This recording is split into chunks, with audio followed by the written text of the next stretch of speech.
Hi everyone, Bobbie LaPorte here again with my weekly tip for your best next move, where I help you have more agency in your work, acknowledge your capacity to act, and see what you can do right now.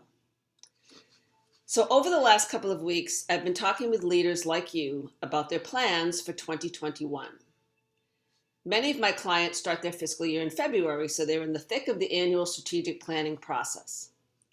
And when I ask what they want to achieve for themselves and for their teams this year, the answer I often hear is, well, I need to wait and see what my company's plan is, what my boss's goals are, and then I can develop a plan for myself and my team. Look, I understand that your goals need to be aligned with the company's and those of your manager, but that doesn't mean you have to be held hostage to an often long, drawn-out planning and decision-making process. And I understand that this is a fact of corporate life. I get it. But at the same time, it doesn't mean that your progress and that of your team must come to a screeching halt, waiting for everyone else.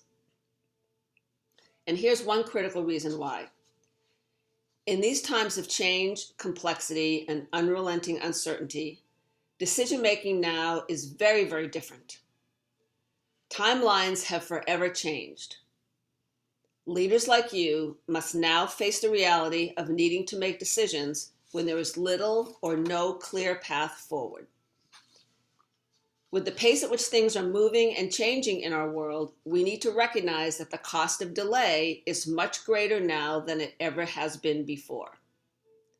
And yet, as a leader, you still must develop the ability to think about your next move and not wait for everything to be clearly defined and laid out for you.